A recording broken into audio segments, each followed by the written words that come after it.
What's going on, my friend? It's Jeff Newport from chasingstrength.com. And in today's video, we are going to be discussing the best, I put some air quotes there, the best level 4 kettlebell exercises. Well, if you've been following along in this video series, you'll know by now that the level 4 kettlebell exercises are truly next level. There are those air quotes again, right? We've got to put them in there. They're next level exercises, and they're based upon one particular exercise. And if you recall, that's the double kettlebell front squat, or as we started calling it in our last video, the DFSQ, right? Everything is going to be abbreviated right now. All right. So what's really interesting to me is in my era growing up, which was basically the 80s and the 90s, I started lifting in the 80s and did most of my lifting in the 90s. What's really particular is most guys, or particularly funny, is that most guys hated doing squats, right? We always accuse people of skipping leg day. Guys look like light bulbs, okay? I mean, like huge lat spreads and little tiny toothpick legs. And that's a shame because that mentality for many of them, glad to see this mentality is not present in the younger generation, right? They embrace squats like a good steak. Right. But the problem is with my generation, these guys are still afraid to squat, or they still don't like them. That's a shame because the double kettlebell front squat reinforces one of two positions that are absolutely critical for your success with double kettlebell training. What are those positions? Well, we're going to cover them in today's video. Okay. So the first one is the rack position. Now, the rack position, that's where everything starts. It's the launch pad and it's the rest stop for most of the double kettlebell drills. So it's critically important to get this position down pat, just nailed in, dialed in, nailed down, however you want to say it, right from the start. Now, why is that? Well, the rack teaches you three very specific things. Number one, the rack teaches you how to be uncomfortable. Or I said that wrong. The rack teaches you how to deal with being uncomfortable and to get comfortable being uncomfortable, right? The discomfort, to be comfortable with the discomfort of a heavy pair of kettlebells trying to crush you, okay, and restrict you from breathing. It's not really a fun position to be in, and it takes a little while to get used to. Okay, so that's the first reason. The second reason is the rack position teaches you how to turn your body into what I call a pillar of power, from which you get to move your heavy kettlebells. Okay. So when we talk about things like jerks and push presses and catching snatches and that sort of thing, you need to be able to use the pillar power. So third and finally, the rack teaches you a very valuable pre-flight checklist for every single rep to ensure you produce maximum force and combine that with maximum safety, right? I mean, it's no good having one without the other. It's like having a dragster engine in your car with, bicycle brakes. Bad things are going to happen. So we can think of the DFSQ as a moving rack. Now there's another exercise, and that's the double military press. We can call that a DMP, again, abbreviations. And that teaches you how to move the rack. Now, both the DFSQ and the DMP are critically important for advanced double kettlebell exercises like the push press and the jerk, and even the snatch. We mentioned all those earlier.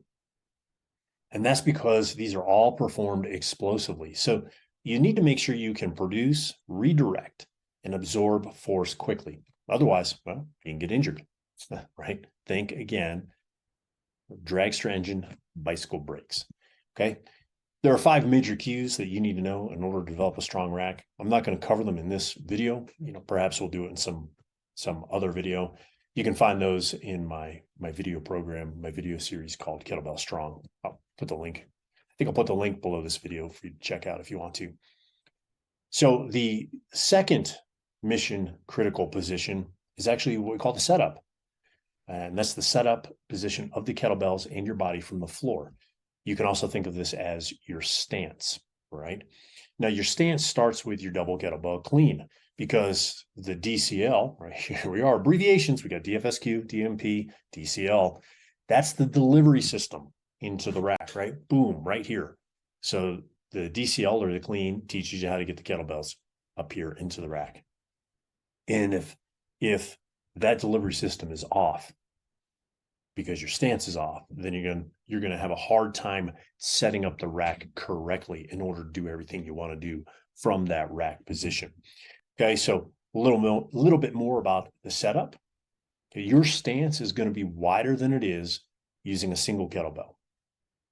Now, why is that? Well, it's because you have to hike 2 kettlebells underneath your body between your legs.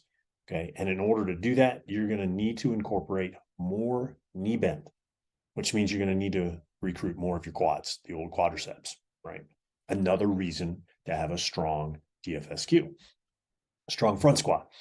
So this creates more of a vertical trajectory, unlike the swing, which is typically in the kettlebell world considered a horizontal projection force because it has a horizontal trajectory. Okay. So for most, and certainly everyone who comes to me for form checks, this typically means 4 things will change. Right. First thing that'll change is going to be your foot position. The second thing that's going to change is going to be your foot pressure. Okay. The weight of your feet distributed. Okay. Between your toes, your heels, your midfoot, that sort of thing. Your head position. And then finally your chest position. Now, when you get these positions correct in your stance, your kettlebells are almost effortlessly going to end up in the rack with very few, if any, other cues. Okay. There's really, I want to emphasize this because this actually bothers me. Okay. When I look about social media, there's tons of young, well-meaning kettlebell instructors giving a variety of cues about how to get the kettlebells in the rack. And they're missing the stance. Okay. And they're missing the setup within the stance. And when you get the setup within the stance correct, okay, there's no need for these complicated drills.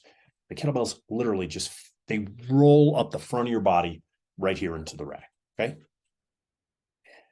I mean, it's literally, I don't know how to describe it. It's like bang, hey presto. As one of my British clients says, Bob's your uncle, right? There's the badger. Rob, I'm talking to you. If you ever see these videos, your kettlebells just practically jump right up into the rack, okay? Especially if you use what I call the inverted V setup, which perhaps we'll cover that some other time too. Okay. So these positions, the rack, the setup, and the stance, and the fact that when you dial them in and own them in the DFSQ, the DCL, or with our abbreviations, the DMP, right? The squat, the clean, the press, they make them the best, or air quotes that we talked about at the beginning, the best level 4 exercises you or anyone else can do for that matter. Okay. I'm going to do a little screen share here because I'm going to show you this little graphic that I came up with. Here we go. Here's our graphic. Okay. You can see that the rack position is the foundation, your double clean, double military press, and your double front squat. DFSQ, DMP, and DCL to use our abbreviations. Okay. This is the little graphic. So the better your rack position, the more you practice your front squat, your military press, and your clean, the higher the peak of all your kettlebell lifting, right? Hopefully that makes sense. All right. So again, spend some time with these 3 exercises. And like I just mentioned, every other kettlebell drill and kettlebell exercise, lift, whatever you want to call it, every other one of those will become easy, or at least easier. Okay. So if you're going to start training the level 4 exercises, start with these 3 lifts. How much time? A minimum of 6 to 12 weeks. And honestly, if you can organize 80 to 90% of your training around just, air quotes again, just these 3 exercises, you'd actually see unimaginable gains in strength, muscle, and even conditioning. And then you pepper in the other 10 to 20% of your other double kettlebell exercises like the swing, high pull, push, press, and jerk. And then even the snatch, which is arguably for some the hardest to lift, and you'll have an entire lifetime of productive and enjoyable kettlebell training ahead of you. All right, hopefully you found this video helpful, and I enjoyed making it for you. So until next time, my friend, stay strong.